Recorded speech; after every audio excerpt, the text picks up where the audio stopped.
Yo, yo, yo, welcome to a special episode of Across the Hobby. I'm here with Mitch Grotman. I was going to say my friend, but I've only known Mitch for about a week now. Mitch and I met Mitch about a week ago, like I said, after I did one of my top 10 posts on Instagram. And I wanted to tell the story of that and then talk to Mitch about why I wanted to bring him on. And first off, though, Mitch, before I tell my story here, I just want to thank you for jumping on and being part of this today. I'm grateful that you would be willing to take some of your time while you're a very, very busy man. So thank you for being willing to do this. Yeah, happy to talk about the subject. Awesome. So every week I create a top 10 post, which is like my favorite cards that are ending at auction. And I do it for a lot of different hobby auction houses and eBay consignment companies. And one of them that I do it for is one of my absolute favorite card companies in the space. It's MC Sports Cards, who I love and I've used to sell cards and buy cards and done a ton of stuff with them and have like just a wonderful relationship with them and just think they're great. They had a card that was up along with 9 other great cards, and I created this top 10 list. And the number one card that was up, from my perspective, was a card that I'm going to share here on the screen. It was, although this doesn't show the slab, it was a 2006 limited logos from the Cup of Alexander Ovechkin. And I just saw this card and I thought, man, this is an incredible card. It has an incredible patch.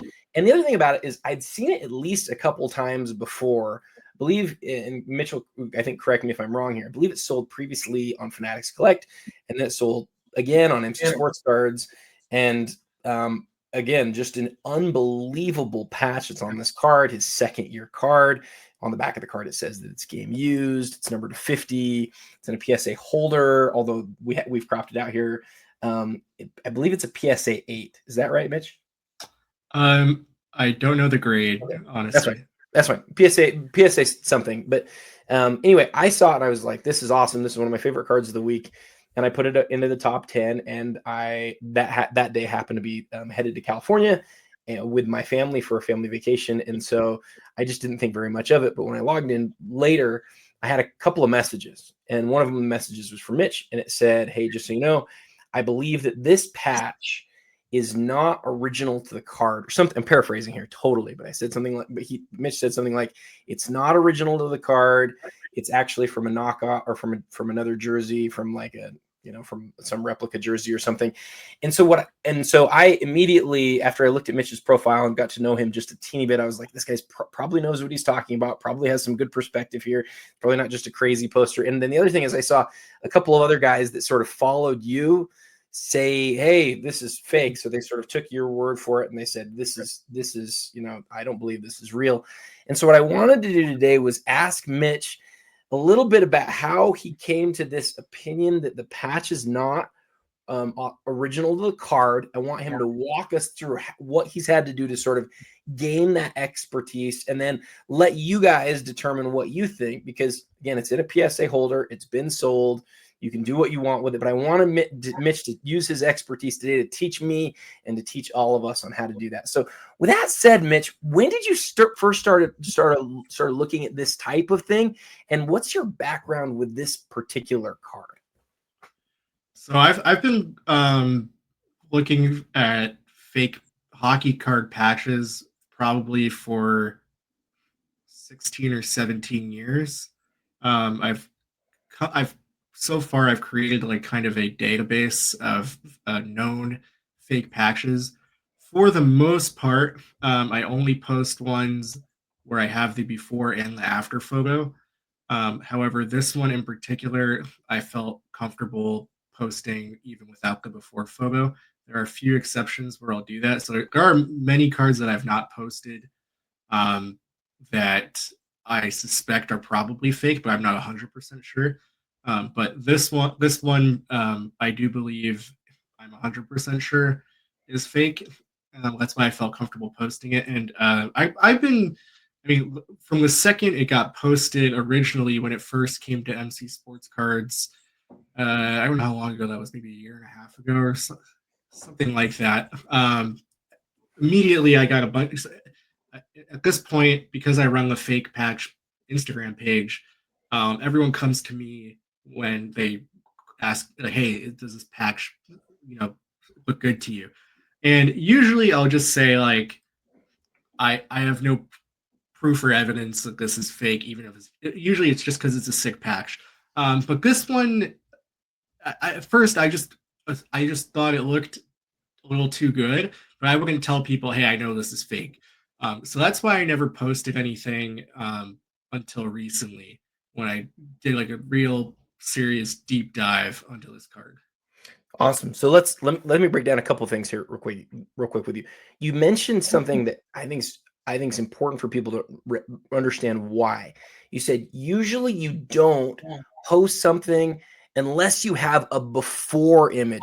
What did you mean by that, and why is that before image usually so important?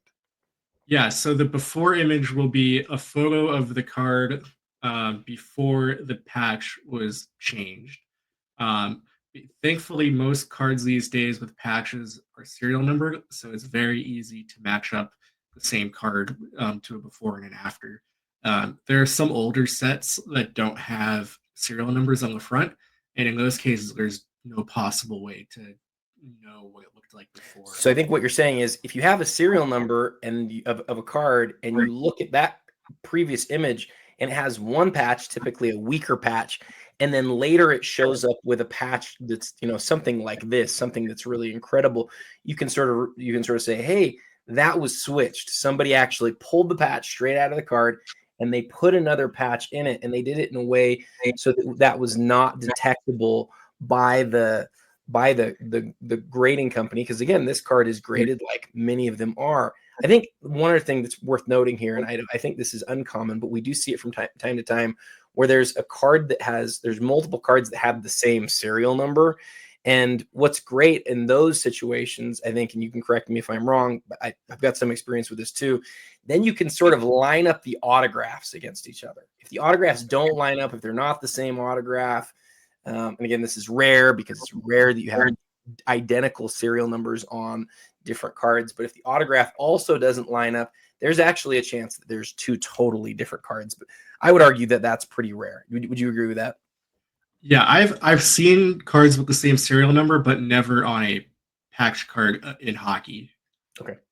That's good. I've seen it very, very rarely. But the one or two times that I've seen it, it's really thrown us for a loop, because the process that you just described is spot on. If you can have a before image and an after image, it's the best thing in the world, because you're like, okay, I know what I see. I know that this is a problem.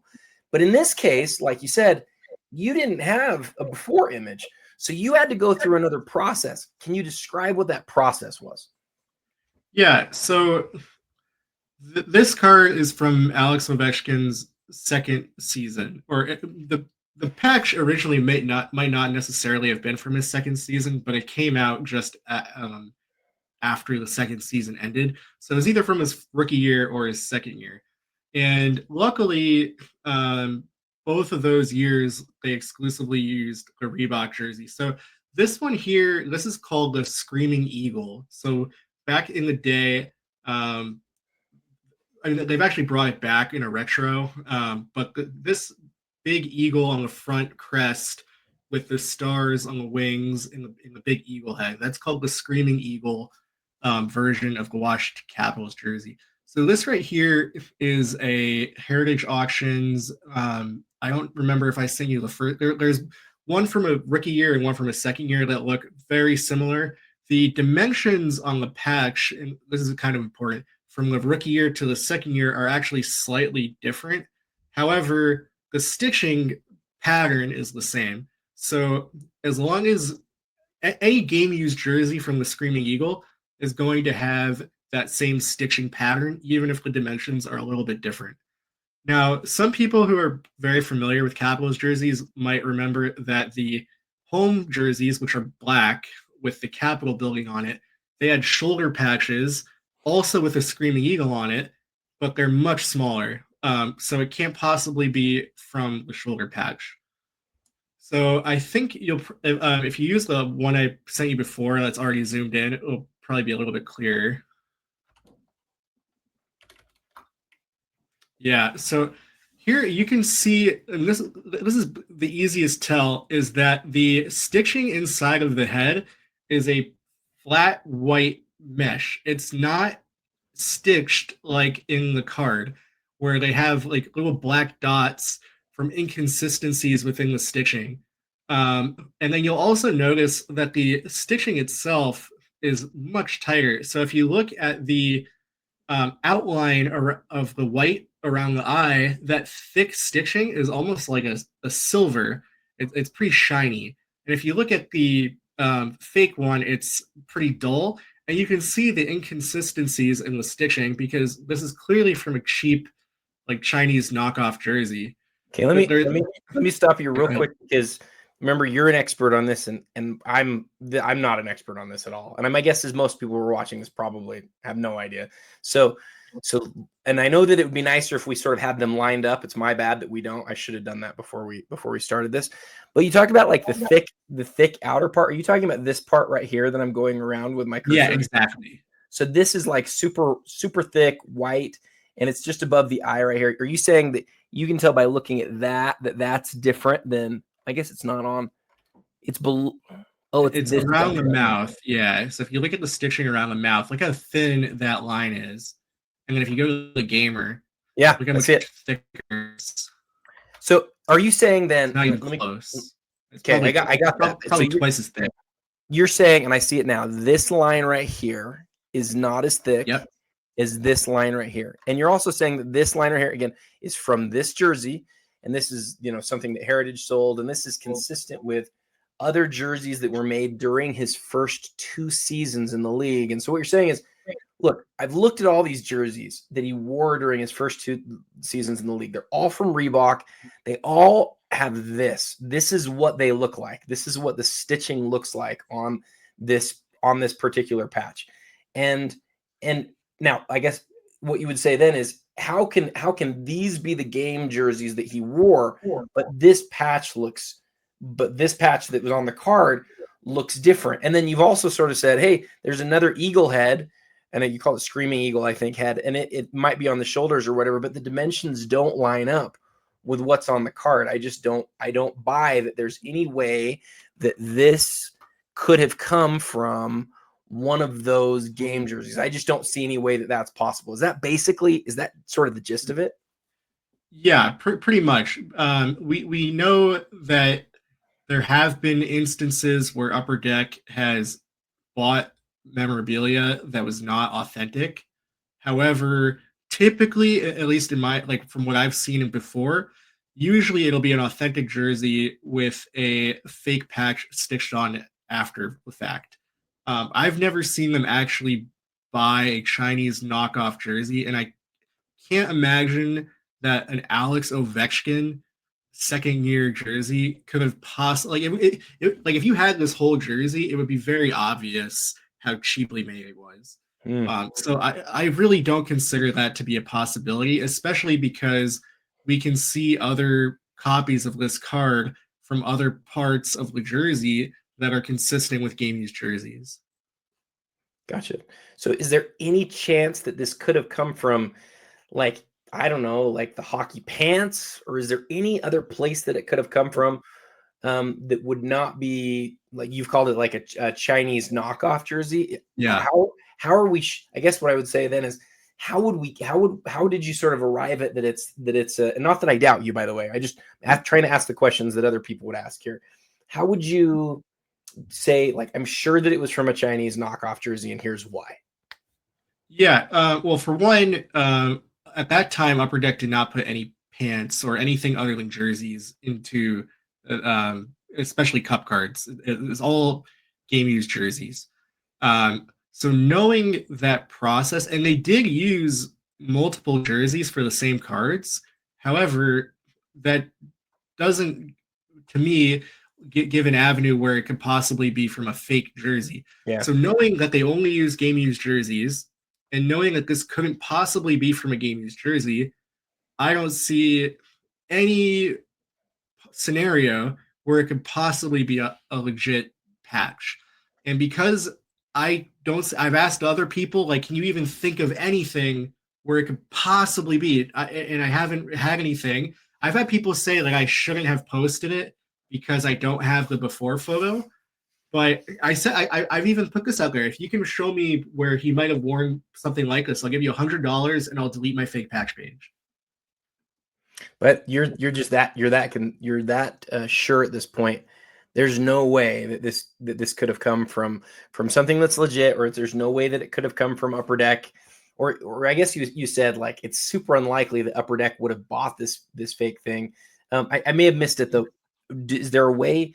How do we know that it's from like a fake knockoff jersey? Were you able to ever find like any fake knockoff jerseys and said like, see, this is where it came from? Yeah, so I found other fake knockoffs. I didn't find this exact one, but Okay. they're all very similar in the way that they like, especially the middle of the white on the eagle head, they have that cheap stitching where it's not solid white.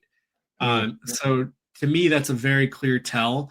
Unfortunately, if it was 2007, I could probably find 50 fake knockoffs of that jersey. Yeah, that's right. But I couldn't find that exact one. But I do feel confident enough with how much I know about fake jerseys and like knockoff jerseys. To me, it's crystal clear if it's not from a gamer and it's not even from an authentic. Awesome. Okay, love your perspective. For what it's worth, I believe you, and I think you're right, and I appreciate you bringing your expertise and sharing it, not only with the hobby, but specifically at this moment with the channel. There's so many things that you can spend. You could spend your whole life in any avenue of cards and try to to become a real expert on it. And I try to do as much of that as I can across all sorts of different things. But this area of like understanding where patches may have come from, and how can you know for sure that they're real? It's honestly always left me with sort of a scary sort of like, I don't know how to tell for sure. I don't know how to know without question whether a patch is really from a jersey. And to the point where a card like this, it goes up for sale, a couple of times, and you're just like, I think it's probably okay, but like, how can I know that the person who's selling it doesn't really like? I mean, don't you think there's a pretty good chance that the person who sold it had no idea? Or don't you think there's a pretty good chance that the person who sold it when they bought it had no idea that the patch was likely a fake? Yeah, I think that's almost certainly the case. I mean, there was one guy in particular in the hockey world who was like very notorious back in the day, in the late 2000s, named Kenny in Ontario, and he literally faked hundreds and hundreds of hockey cards and like really high end cards too. I mean, there was even a Sidney Crosby Cup RPA, which is not a cheap card, No. that was faked, and then it was caught that it was fake, and then someone put back in a worse patch so that it could now be sold without it being suspicious. I have a record of it, but that's to go to your point. How can we know for sure? Unfortunately, you really can't know for sure. The only way is if you actually have a video of the card being pulled. And I think that's one of the best things about the hobby today is that almost everything is recorded from some breaker. We have video evidence of most of it. But back in 2007, there's very, very few videos of 2006 Cup being open on YouTube. So it's almost impossible that you find it, unfortunately. We have a couple of the same things in basketball too. There's a 2007 Kevin Durant that had a patch that was faked in it, and then when it was discovered to be fake, the real one ended up back in it. There's a famous Donovan Mitchell NTRPA where the patches swapped out, and then when somebody discovered that it was fake, the guy put the original back in, but he put it back in upside down. So there's actually 3 images of this card. There's the original patch, there's the switched out patch, and then there's the patch that was the original one that's upside down. So it's had 3 different sort of variations, and who knows, maybe he switched it back at this point. But yeah, I but would be curious. I was going to say, I'd be curious in your opinion, once he puts the original patch back in, assuming it's not damaged, is the card altered in your mind? It is 100%, because that card was taken apart and changed in a way to make it become something else, and then it was put back together. And I think I can see somebody making the other case, and I don't have any problem with it. But like, it's still all original, but it's been taken apart, and it's sort of, the word that comes to my mind is it's been defiled. It's no longer the way that it was. I mean, you can say, well, it is the same way, but it was changed. It was. I feel the same way about that as I do about somebody recoloring a card or trimming a card. To me, at that point, it's just not. It's not what it was originally supposed to be. It's been defiled. It's been changed, and so I'm not okay with it. I wouldn't want a card like that in my collection, except for if I know that it's been altered and I'm buying it as altered. I actually have no problem with that at all. I've got at least one card that I bought altered, knew it was altered, and still love it. And it's in an altered holder, and I like that. But yeah, what do you think though? Do you agree with that? I think if there's no visible damage and the original patch is back in it, I mean I wouldn't argue that it's not altered, but I wouldn't personally have an issue with the card. Cool. Difference of opinion is always good. I like it. Reasonable Yeah. people can disagree. Can I ask you one? Can I ask you one more follow up? You can ask me whatever. Yeah. So there's a very famous hockey card that's considered like one of the greatest veteran auto patch hockey cards. It's a from 0405 Ultimate dual auto patch out of 3 with a Red Wings patch and an Oilers patch of Wayne Gretzky and Gordie Howe. There's one copy nobody's seen, one copy where the patches are in the right place, and one copy where the Red Wings patch is next to the Gretzky and the Oilers patch is next to the Howe. And one thing I've kind of bounced this off people. What if the guy who has the swapped one switched it? Would that be worse? For me, it is. Yeah. For me, and you might disagree with this one too, but I just want that thing as original as it can be from the factory. I don't ever want. It's kind of like the Juan Soto Superfractor that you probably know about, probably the most infamous modern baseball card where somebody wiped away the end of that autograph, and it's like, is the autograph altered? Yeah, it is. And some people are like, what looks better? He did sign that part. You only took something off of it. But anytime that thing's changed from the way that it came from the factory, by somebody who's not at the factory, to me, then it's been changed in a way that I don't personally feel okay about. But there's some interesting philosophic sort of conversations in there that we could have. And again, I don't mind other people having a different opinion. That's just, you asked my opinion, and that's my Yeah, opinion. yeah. I'm just curious. So this conversation's been awesome.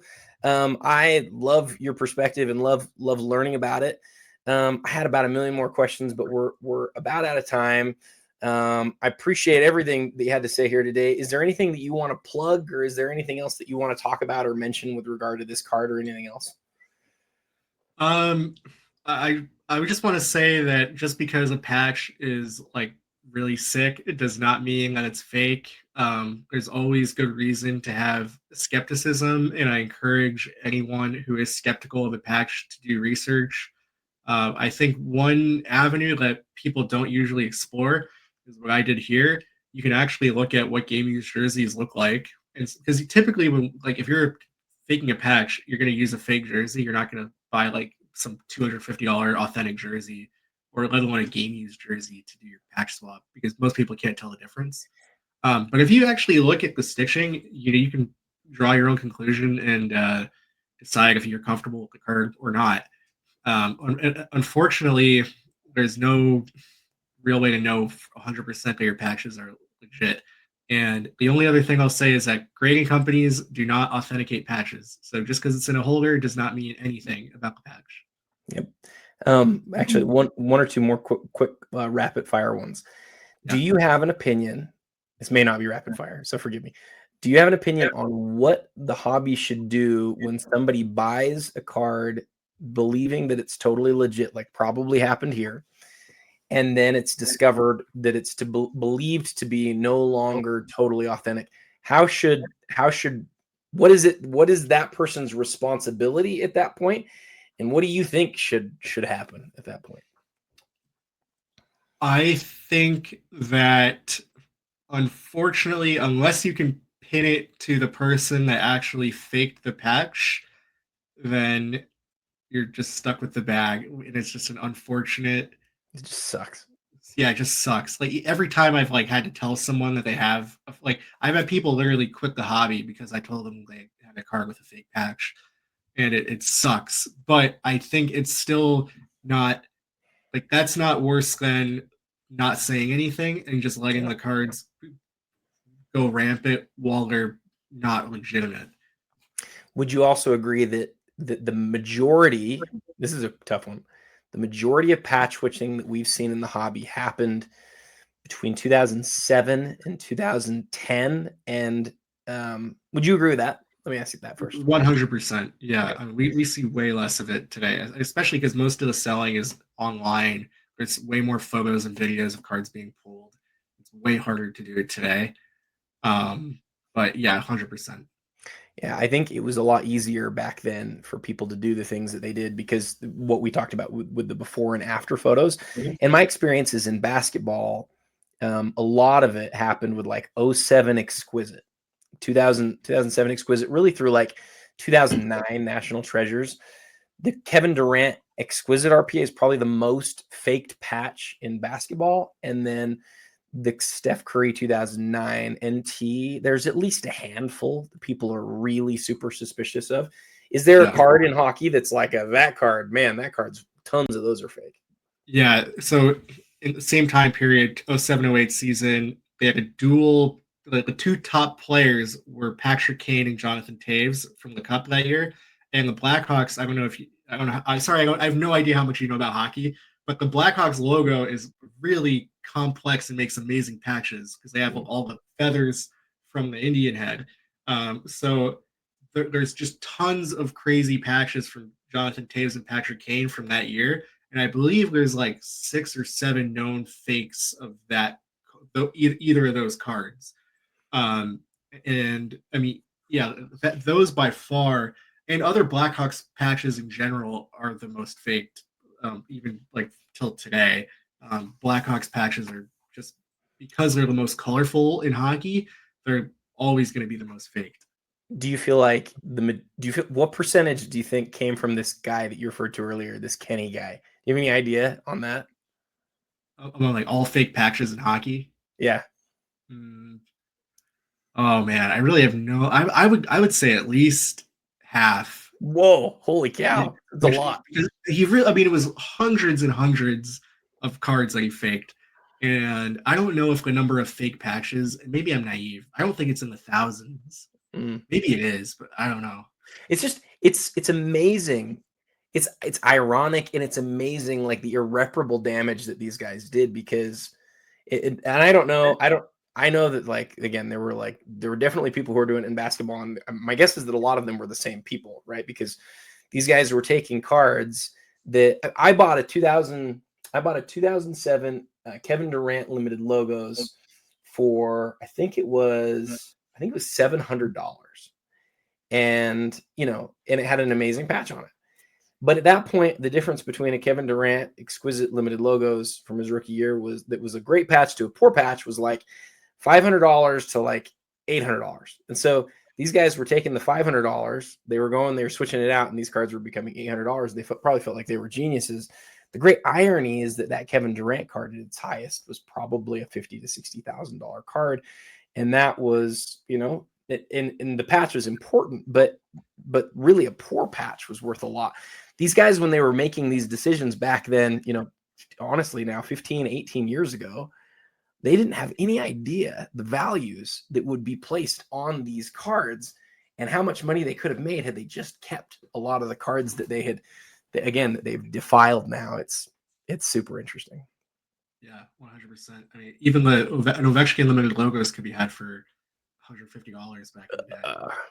Well, Mitch, thank you for taking the time. Again, anything else that you want to plug before we call it a day? If you have any fake patches that you know of and you have irrefutable evidence, let me know. I have my fake hockey patches Instagram account where I post all my known fakes.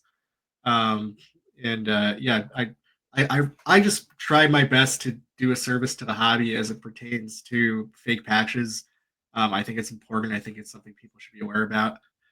If some people don't like it, but I'm going to keep doing it. I think you're doing a great, tremendous service, and I want to appreciate you for reaching out to me last week, setting me straight on this one, and teaching me the things that I needed to learn. And thank you again for sharing today. It's been a great thing getting to know you, and to all the listeners out there, thank you for taking the time to download. If you enjoyed this episode, make sure you subscribe. Go check out Mitch on his Instagram. Again, it's Grotman Cards. Is that right? Grotman Cards. Yep. Grotman Cards. Go check him out there. And until next time, happy collecting.